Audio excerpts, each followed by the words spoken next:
Hello, everybody, and welcome to True North EV.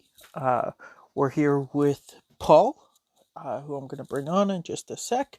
Um, yeah, he's talking about his Chevy Bolt that he has. We are again recording from home as we are being responsible and staying inside. I have been going for a few drives. I do have a couple of maybe scavenger hunts that I'm trying to get. So me and others don't go completely crazy during this being stuck at home. Allows us to get out in our EVs, and enjoy the nice weather that we're starting to have now. So here's Paul. Paul, and welcome to True North EV. Oh, hello. How are you? Not too bad. So after all those technical difficulties, let's get right into this. Um, What was the first electric vehicle you wanted and why? Well, it was the Chevrolet Bolt EV. Uh, Actually, at the time, I was looking for a new car because my old one was just getting old, and I needed a new car.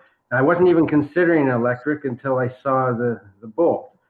Uh, it was the first non-Tesla that had a decent range, and that's really why I liked it. Anything less than 300 kilometers just wasn't good enough for me. And so you said you got currently a Chevy Bolt. Is that like a 2017, 2018, It's a 2018. 2018? Yeah, but Uh, at the time, and they were very difficult to get. I actually waited 8 months to get mine. wow. And, and so you chose yours mostly due to the range that it was getting. It kind of fit your Yeah, parameters there. yeah, and the body style too. It's a small hatchback. My previous car was a Pontiac Vibe, and this is very similar in shape and Okay, size. yeah. So still got lots of room to make it work. Yeah, Um, it's much roomier inside than it looks from the outside. Yeah, like I got actually a Hyundai Kona, and it's a lot smaller on the inside than it looks. Um, but I've driven the Bolt, and yes, the Bolt is fantastic for actual cargo room. Um, why did you want an electric car? Because you said that the Bolt was the first one that actually piqued your interest there, but Yeah. Well, I thought it's the up and coming thing that it's a lot of the manufacturers are starting to talk about electric cars, and uh, I like the technology. And after driving it, it's a little different driving experience. It's just a lot more fun to drive. oh, And also, at the time, the Ontario government had a $14,000 incentive, which definitely helps. yeah, it helped a lot. In fact, without it, I probably would not have bought And was it easy to actually get that incentive? Like, was that right through the dealership at the time, or was that something you had to apply for? it. Oh, it was through the dealership, so I didn't have to do anything. Okay, so it came out right off the price of the vehicle. Yeah, right up front. And what kind of range are you getting summer, winter with the Bolt? Well, it really varies because the city range is higher than the highway range. So I do a mix of both highway and city. So I've had up to 415 kilometers, but then I've had in the summer, of course. Uh, but typically, I get more like 350. It depends how hard I drive it. In the winter, Yeah. though, it really drops down to like about 250 kilometers. Uh, And do you know if the Bolt has a heat pump in it, or no? No, it doesn't. It has Oh, a okay. resistive heater. Oh, okay. So that kind of factors Yeah. into loss. But you do much driving in the winter, or is most of your driving kind of the longer distance traveling in the summer? Well, you see, I'm right now. I've been retired for the last 2 years, so my commute is zero. Yeah. But but that being said, in the last 2 years, see, I bought this just after I retired, and I put over 40,000 kilometers on it already, uh, Nice. without commuting. So I've been on a lot of long trips. I've been to Florida with it. I've been to New York City and Washington D.C. I've been out to Prince Edward Island. I've been to Cleveland, Ohio with it. Uh, and I make use of it every chance I can, and I love just driving around. Sometimes I see a new charging station that's like an hour or two drive away. I'll just go out there just to try it out. And have you had any issues charging it on the chargers, like going down to Florida or anything? Uh, Florida was, I went there last May, and there were a few spots, like there was twice where I had to use a different charger because I had to actually the one I had to backtrack almost 10 kilometers because the next I couldn't make it to the next one, so I had to go back.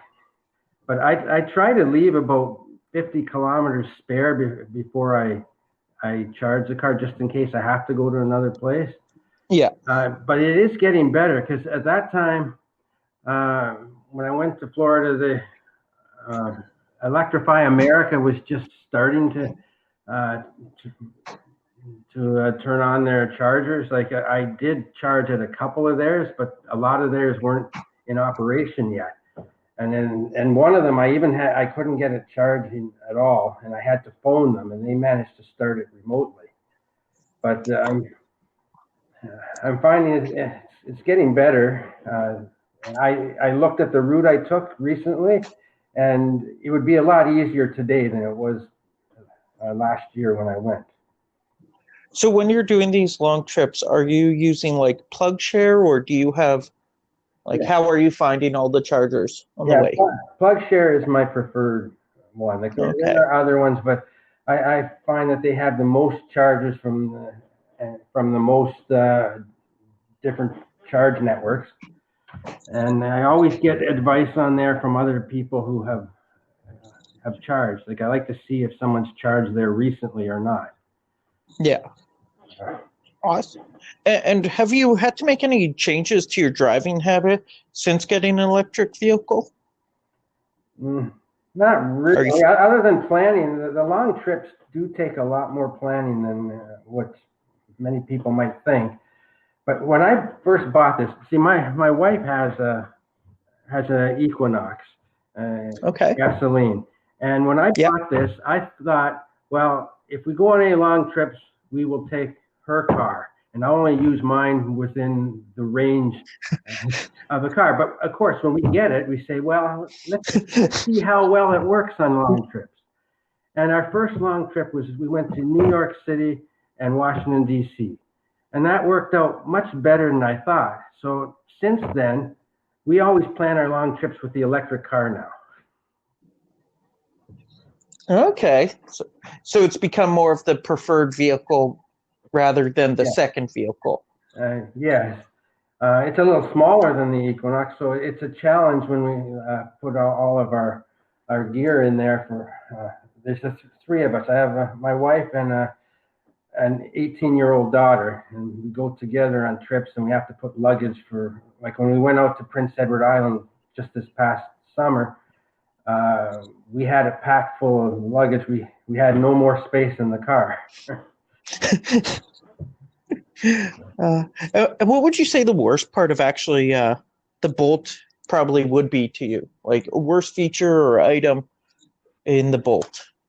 Well, in the winter, the charging speed is really slow. It can like Well, even in the summer, it's not the fastest charging vehicle there is. Typically, I charge from 20% up to 80%, which takes about an hour. In the winter, that could take an hour and a half. And for instance, we went down about a month ago. We were down in Windsor with it. I've actually done 2 trips to Windsor since I've owned it. One in last fall and then one in the winter. And that was a little challenging because when you get down towards Windsor, there's not a lot of chargers down there, and it slows down in its charging. But of course, whenever I charge, I always plan it during a meal. Like I love having 3 meals a day. We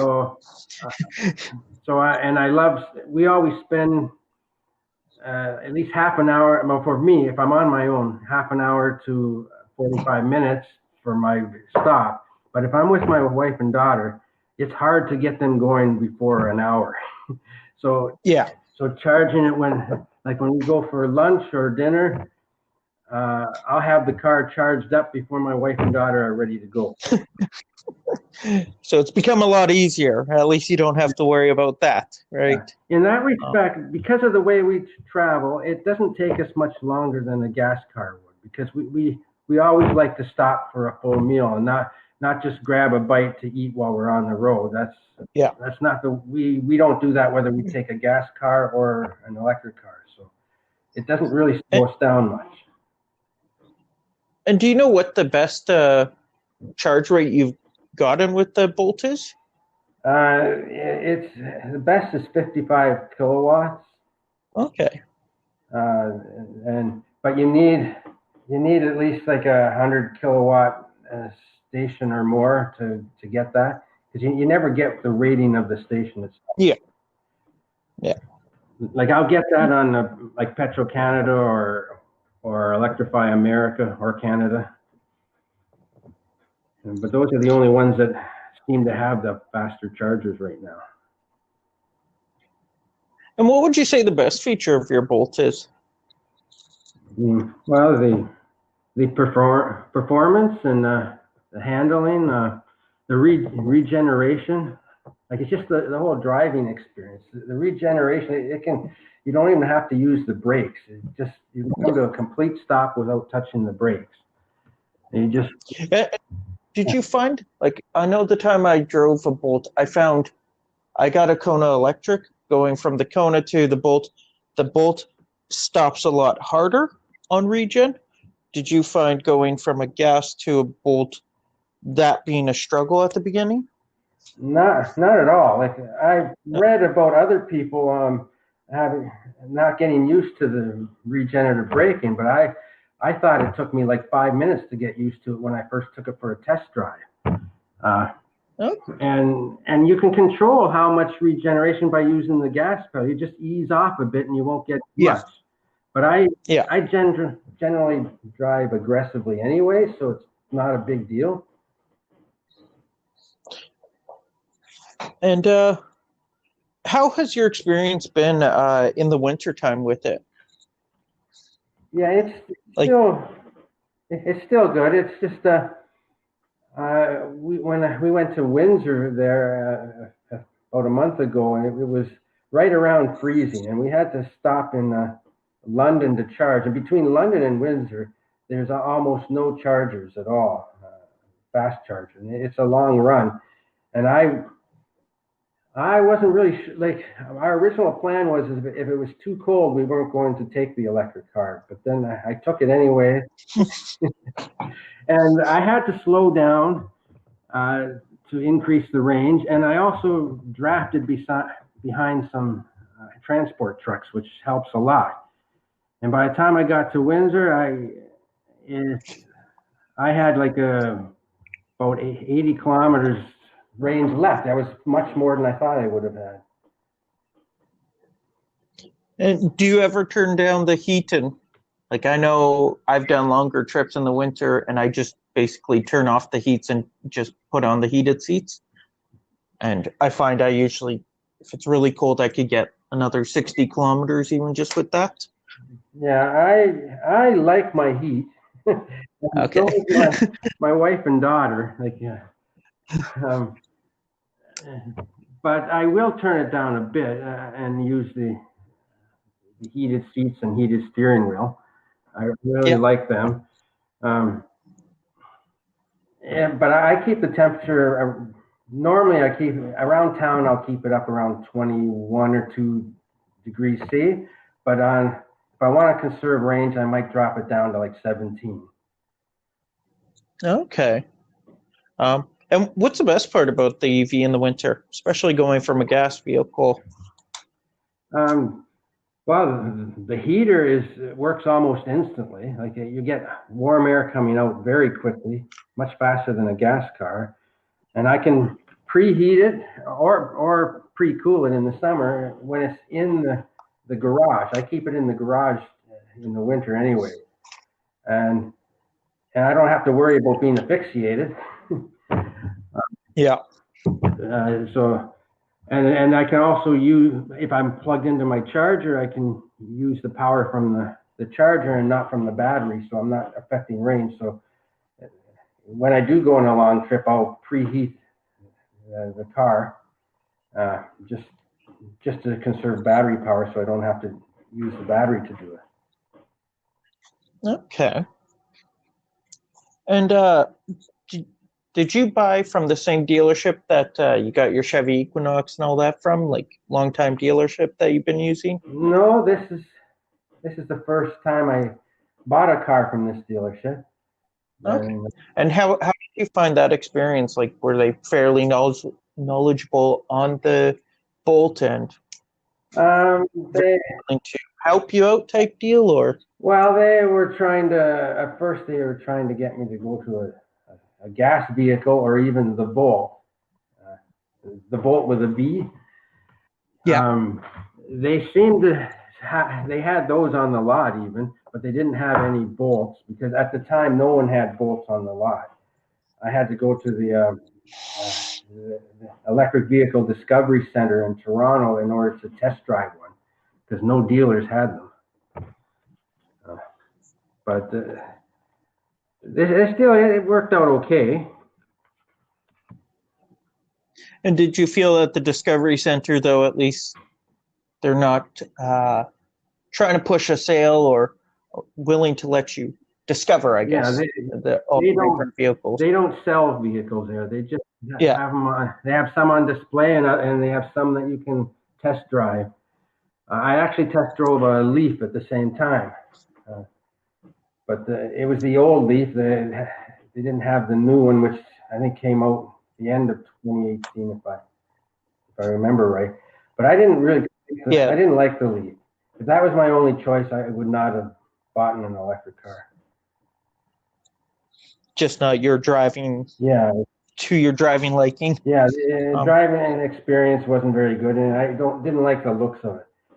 But the new one, it looks real nice, and I haven't test drove it yet, but it seems a lot better. and so, with 40,000 kilometers on your Bolt, have you had to take it in for any service or any warranty work? I took it in for a couple of software updates, and I had one issue with it. This happened on the way back from Florida. My cruise control was kicking out all the time on me, and then I got so the last day of my trip, I didn't get to use the cruise control as much as I wanted. Like sometimes it would kick out, and it wouldn't work for an hour, and then all of a sudden it would start working again.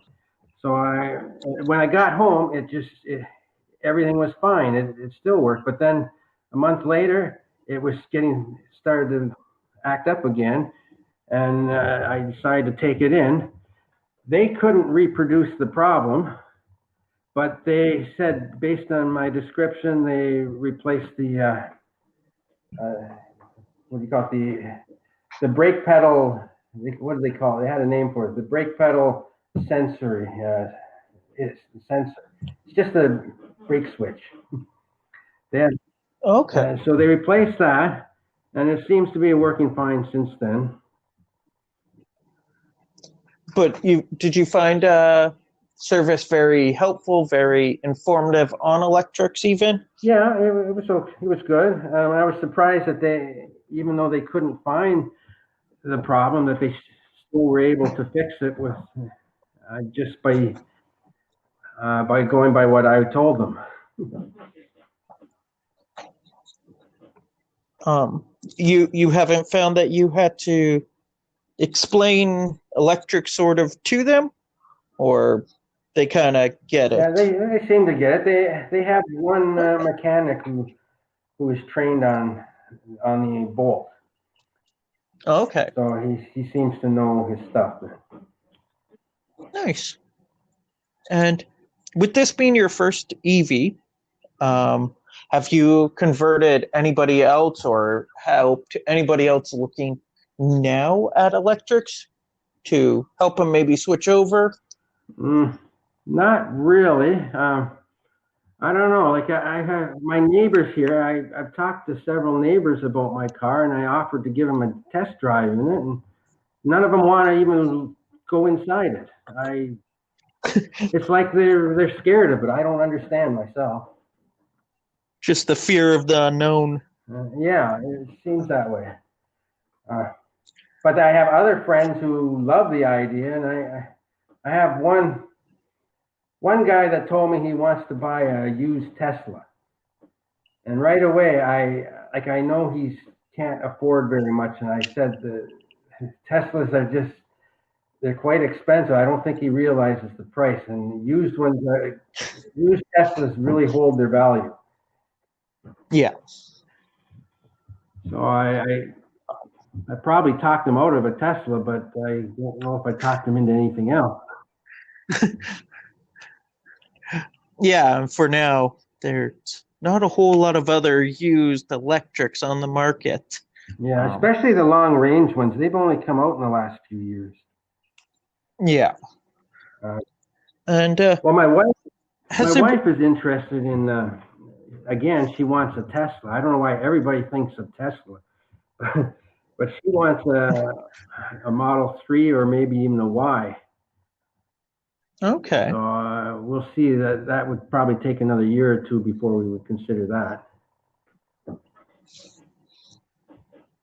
Yeah, I just know with my experience, it's like I have a Hyundai Kona, and there's a reason Hyundai's a car manufacturer and Tesla's a technology company. It's depending on what you're into. If you like the technology, it's, I guess, Tesla is the way to go.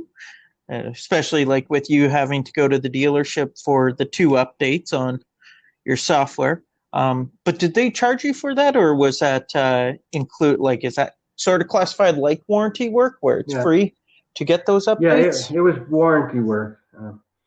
One of the updates I had, uh, it was for the infotainment system, and I got a notice from them saying that there was a warranty recall. But the second one wasn't really a warranty recall. It was a service bulletin that I found out about Yeah. on the internet, and they're not telling people about it unless they complain about certain issues.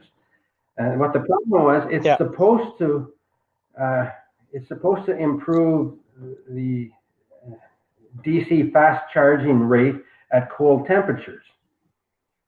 Uh, and I was all excited about getting it because I've had those problems.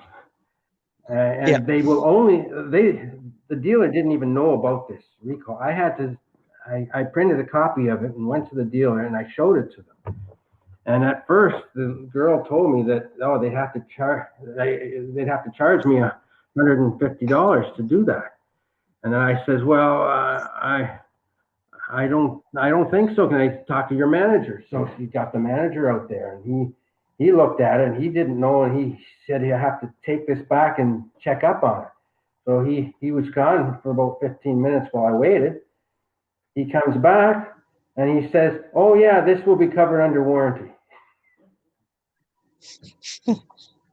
So, anyways, I had the update done, and then I tried to see if it made a difference. So I went to Electrify Canada site just because they have the 150 kilowatt chargers, and And I tried charging it when it was minus 4 degrees outside, and I left my car outside out of the garage all night long because I wanted the battery to get nice and cold so I could do this test.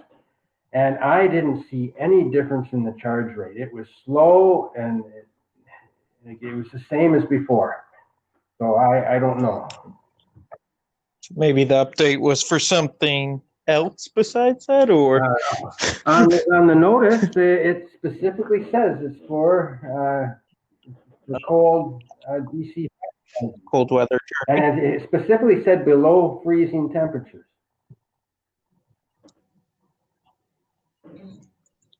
Would, So, and unless it's in Fahrenheit. yeah, It was in Fahrenheit once you then no, it's they fine. had it listed in both temperatures. They had the actual temperature range Okay. below 0 degrees or 32 Fahrenheit. And they specifically listed that. And I've been the Facebook groups for the Chevy Bolt are just everybody's talking about this update, and many people have had it done.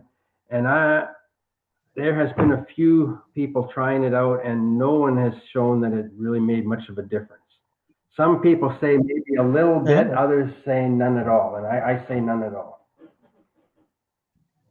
Or, yeah, and the ones that have had it actually do something, not enough to actually make a big difference. One guy came up with a curve that he drove. Like he drew a curve showing the charge rate, but and it showed a little bit of improvement at the start, but then quickly dropped down to the same as before. And he had a before and after curve. And they were almost identical, except at the beginning, just a little difference. A tiny little bump up. Also, is there any interesting stories from people that maybe didn't realize your vehicle was electric and kind of all of a sudden found out that yours is electric or anything like that? Because yours still makes a noise at low speeds, correct? Yeah, it does, but a lot of people can't hear it, including myself. Okay. I learned about that the pedestrian noise, as they call it. I learned about it through the Facebook group. And when someone said that it made this noise, I said, what? I don't hear anything. And I found out the only way I can hear it is if I'm parked in a garage or right beside a wall with my window down, then I can hear it. It's just a small static sound.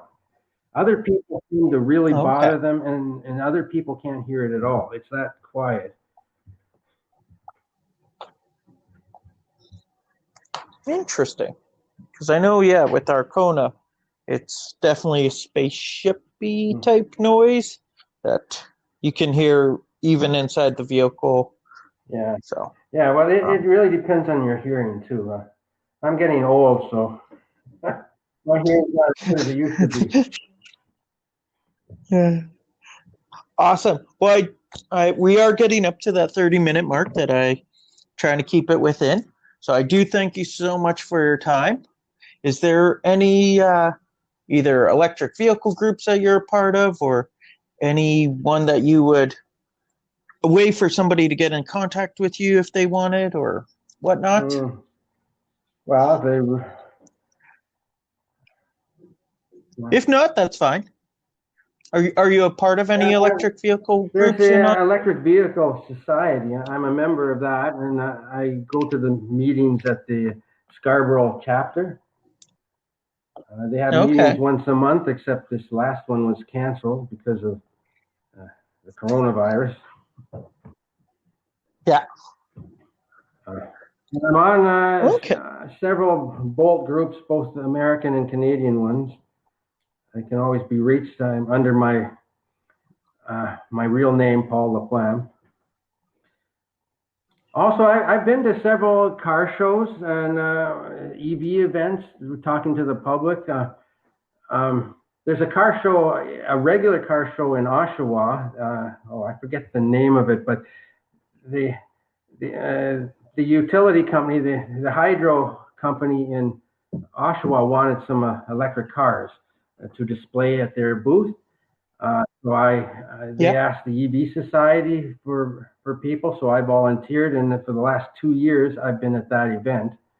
I park my car there and I talk to people, and this is at a car show everything is classic and antique cars, and then you have this Yeah. display, and last year they had three electric vehicles, two Tesla Model 3s and my Bolt. And that's At least it's a nice little and mixture, kind of the opposite yeah, ends of the price everybody goes spectrum. over to the Teslas. So I'm not. I know I may sound like I'm kind of negative on Tesla, but I'm not really. It's just that seems to be the one everybody knows about. Like a lot of the public doesn't Yeah. even know that other vehicles exist. Yeah, and that's kind of why I wanted to even do this podcast. Is I have a Kona. It's not Tesla related. There's talks of Tesla, but kind of showing that all these other electrics can work in Canada in our different weather. Yeah. And I'm always So hearing from Tesla owners that say you can't go on a long trip with a Bolt. Well, I've been to Florida. Can it get much longer than that? done a couple of long trips. And we were planning a trip out west, and I even have hotel reservations, but because of what's going on with the coronavirus, I'm not 100% sure I'll be able to go on that trip. Yeah, all the new changes that are coming in place. It's hard to plan any sort of vacations or whatnot going on. Yeah, yeah, we were planning to come back through the U.S., so the charging stations are there. They're there for this year. Like last year, I couldn't have done this trip I'm planning, but yeah. This summer, all the charging stations are there, and it should be possible, unless the borders are closed and self-isolation and all that stuff. Well, again, thank you, Paul, so much for your time. I'm going to let you get on with your day. You have yourself a great day. Okay. Thank you very much. Bye. Bye. Again, I want to thank Paul for his time. And if you guys have any questions for me or more questions about the Chevy Bolt, and you can reach me at truenorthev@gmail.com. You can reach me on Facebook at True North EV Podcast and Twitter at True North EV Podcast. Yeah, again, we do have quite a few more recordings, so we're going to be coming up. I'm shooting for Monday, Wednesday, Friday releases for the next few weeks. That's the plan. Again, with the whole situation going on, we're gonna see how it all goes. So yeah, any questions, concerns, you can reach out to me on those three platforms, or even on Anchor. There is a way that you can actually send me voice messages and all that. So yeah, thanks a lot for Paul and for you guys listening. Awesome. You guys have a great day.